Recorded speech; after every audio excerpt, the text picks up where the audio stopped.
granddad, grandma was, overweight.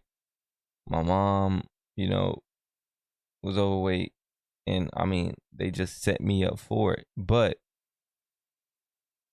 we can help that. Like, we can do something about that when it comes to people having bad money spending problems, right? So let's just say your grandparents weren't good with money and it led your parents not to be good with money. And then you come and you're not good with money, but that's something that we can fix, right?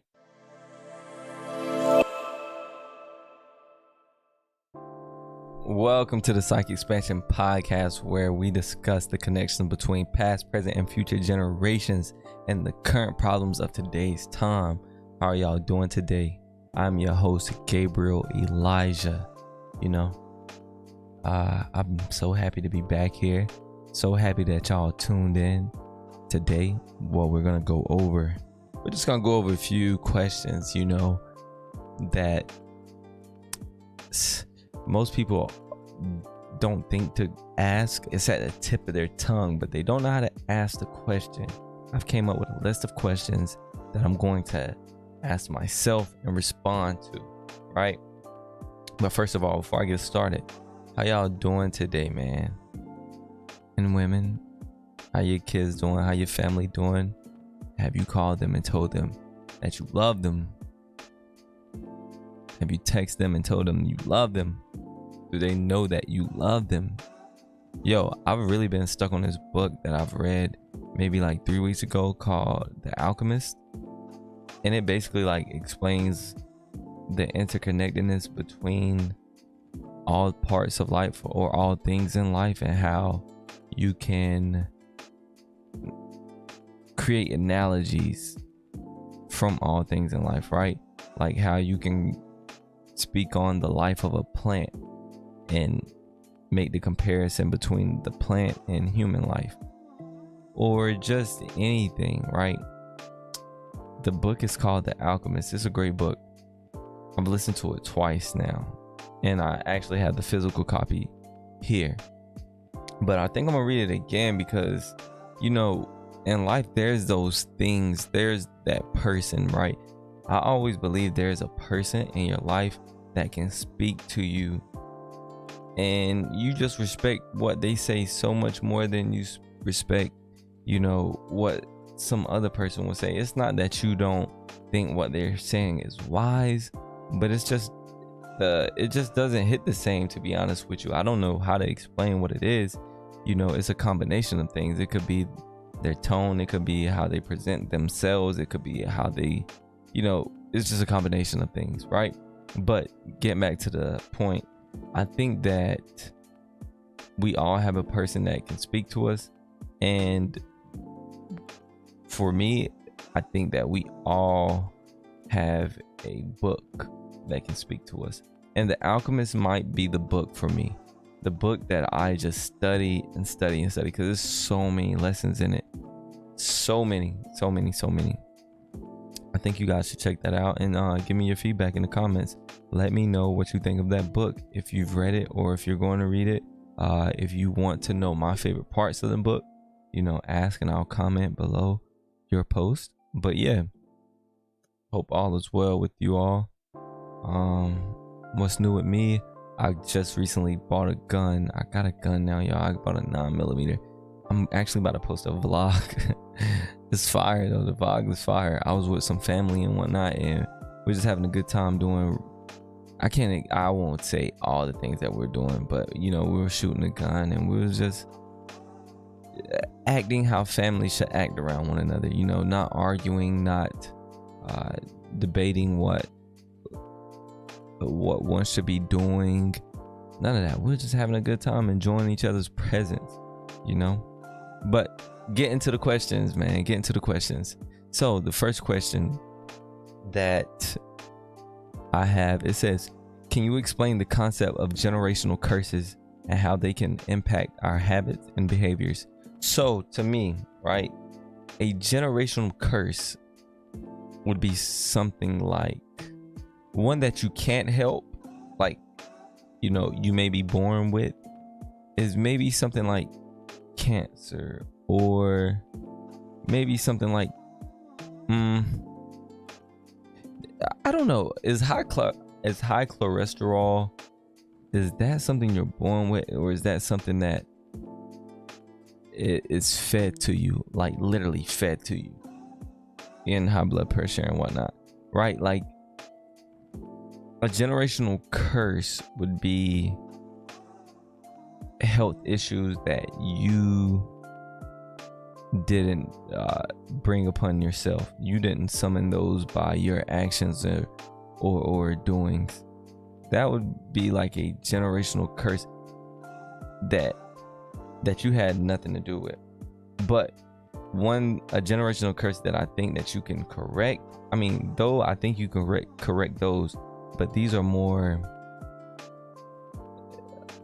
fathomable. I think that's the right word to use. But like, these are more digestible generational curses that you can correct.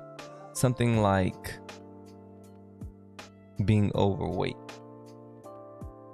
right? Because I don't know about you, but a lot of people just see, like, granddad, grandma was,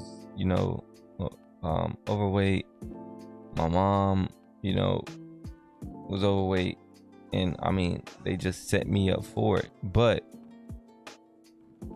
we can help that. Like, we can do something about that when it comes to people having bad money spending problems, right? So let's just say your grandparents weren't good with money, and it led your parents not to be good with money, and then you come and you're not good with money. But that's something that we can fix, right? And it is a curse, right? What do most people think about all the time is money. And if you don't know how to manage your money, like, couldn't that seem like a curse, something that you don't know how to fix, right? It would make it an even stronger curse if you didn't know what the problem was. So that would be my idea of a generational curse. It says, the second question says, how do you think generational curses differ from learned behaviors or habits passed down through families? Well, I think I answered that by saying the health aspect of it, and just, spending money the wrong way, or eating the wrong way, or communicating without being mindful of others' feelings and how they perceive things. Those are some generational curses, I believe, right? Bad communication can be a generational curse to me. Maybe not to y'all, but to me, I think it is, right? Because you come across people that just don't know how to talk to people, right? They don't know how to carry on a conversation without being rude, or without being so concrete on what they believe in, which I do think is great, to be concrete on some aspects, or I mean on some things. But I just don't think that, like, you should use vulgar language to shut someone else's perspective down, right? Like, let's just say if I believed in Christianity, which I do, and someone else believes in they were Muslim, right? And I just said, I don't know why you think that for, like, that type of language is passed down from their parents, because their parents probably told them that, there's only one God, and there's this religion, and these people think this way, but it's not right. but that was passed down from their parents. You know what I'm saying? So that could be like a generational curse. The next question says, what are some common generational curses you've observed or studied, and how do they manifest in people's lives? I would say for this question, I would say it's communication, right? In the Bible, it says what is it? The power lies within the tongue or something like that, you know, and it goes back, whatever you say, your subconscious it doesn't differentiate between a joke and something that you are serious about, right? So once you say something like, you know, I'll give an example, like Juice WRLD used to rap all the time and say he thinks he's gonna die young and he's gonna die, and look how life worked out for him, right? I think he manifested his own death. Self-sabotage. I think you should be really mindful and about what you say about yourself. It's important to wake up and say affirmations. I am strong, I am wealthy, I am healthy, I am courageous, I am fear you know, I only fear God. Like, I don't know, like those are some of the ones I say. I'm strong, I'm wealthy, I'm healthy, I'm courageous. You know, I ask God to not let me look over any blessing that he's sending my way. You know, it's just a lot of, yeah, getting back to the point, I'm getting thrown off, but those are some, that is the generational curse that I think is most important. Your communication and what you say to self-sabotage, not being mindful of your words. Fourth question is, how can individuals identify and break free from negative generational patterns and habits? So for this question, I would say, in my personal experience, to break free from generational curses, I believe you have to get away from it. I believe you have to put distance in between you and your past life in order to deprogram thoughts and program new thought. You know, I think that is a way, like, because once you get away from it and you start deprogramming some of this stuff, you know, some of these thoughts uninstall because you're not around it all the time. I think once you separate yourself and you get on your own and you use your own mind to see, to navigate your life, you know, you use your own thoughts, like, yo, I could have been doing this, or I should have been doing this. Maybe what my grandmother or my grandfather or my mother or my father told me was whoever, like, you know, was a influential person in your life, whatever they told you may not have been the right way, right? And that's not to shame them or anybody. There's no one to blame because you don't know where to point the finger. But, you know, it could end with you if you just put some separation in, do some isolating for a period of time in order to learn how to think for yourself. That is my opinion on that. Let me know what you think about that, though, because I've heard people say that they've isolated, but it didn't work for them, and you know, I don't know what is going through your head at that moment whenever you're not talking to people. You know, are you still on your cell phone and listening to those people?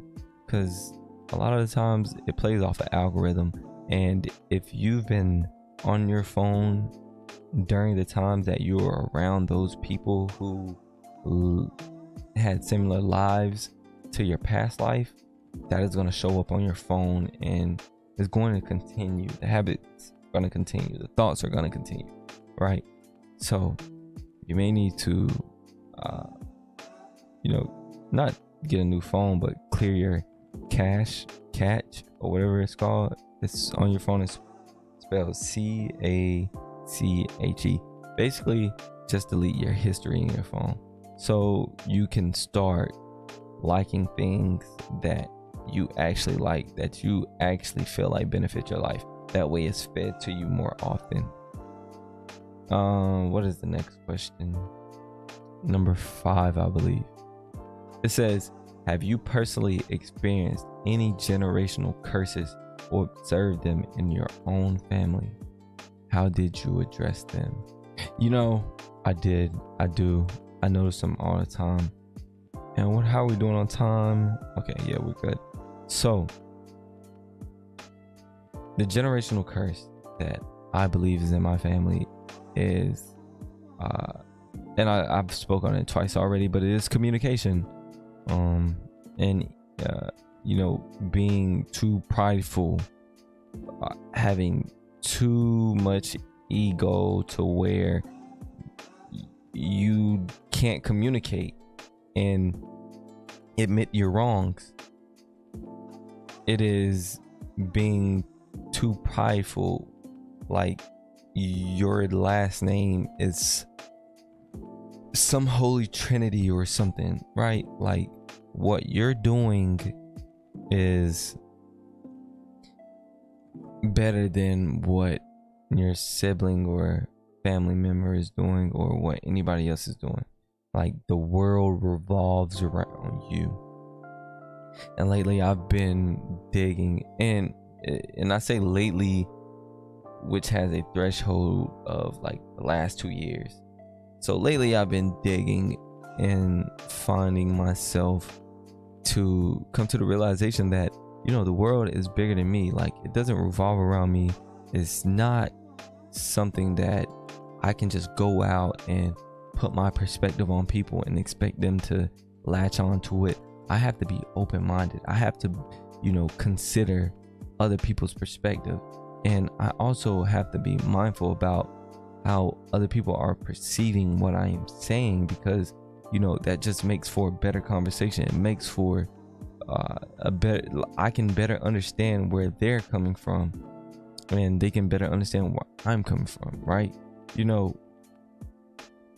I was talking to my uncle today, and he brought this point to me, and he was like, language is a beautiful thing. You have to really be mindful and break these words down, right? Like, what do you think about whenever you hear human? It's like man, a person with a U. Like, I won't get into the whole conversation, but you can do what you want with what I just said. Man. And but yeah, like, we've been here 20, 30, 40, 50, 60 years of our life, and nobody really studies the language that we speak. That is the barrier. That's why we can't get along in between countries, because words that we say here have different connotations in other places. So where we may say, and phrases as well, so where we may say, I'll do so and so for you, that may mean I am trying to better this relationship for them, for us, but for them it means nothing. It just means, they're doing us a favor, or that's cool. It's like within a relationship, if love languages, you have love languages. If I am telling you you're beautiful, I'm telling you you have an amazing body, you have great personality, your vibe it gives me life, right? I'm telling you these things sound nice to some people, but some people love gifts. They want a gift that is their love language, right? So not I've done got so far off of this off track, but the generational curse thing is communication, right? Bad communication, terrible communication. But it'll get better though. I have faith that it'll get better. 100%. No, I have faith that it'll get better. I am working I won't even say that. I am getting in the habit of working my ass off to make things better for my family, right? So, question number 6. What role does self-awareness play in recognizing and changing inherited habit and patterns? So, self-awareness is one of the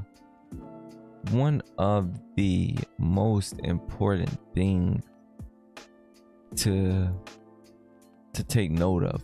Just because if you can't see outside of yourself to notice what you're doing wrong, you'll never think you're doing anything wrong, right? To give you an example, I have friends that I talk to, and I don't necessarily feel like they put in the effort or the work to make their lives better, but they complain about them. And I just try to motivate them, right? But at the rate that I try to motivate their growth, like the requirements I put on them for me to see growth is too much for them.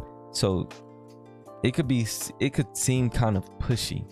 I know my words are kind of like mixing because I've never really had to say this. Like these questions are pretty challenging for me because I'm thinking of them now. But like I would say things to my friends and I know they can come off as pushy. Now, because I'm self-aware, I took myself out of just living in this body and said, if you were that person, how might you perceive what you're telling me? So that self-awareness is huge. But listen, guys, I am out of time. I hope that you have enjoyed this episode of the Psych Expansion Podcast. We will be back next week, next Thursday, for a new episode. And I have a surprise guest for y'all. It's about to get really good. It's about to get so good. Make sure you follow me on Instagram at AskGabriel_. Make sure you follow the podcast Instagram at Psych Expansion Podcast. If you're listening to us on Apple Podcasts, Spotify, or wherever you enjoy listening to podcasts, make sure you follow us on YouTube so you can see the visuals. Even though it's just me right now, when the guests come on, I'm pretty sure you will enjoy having more than one beautiful face on the screen. I thank each and every one of you for tuning in, and may God bless each and every one of y'all. This has been your weekly episode of the Psychic Expansion Podcast. I will see y'all next week.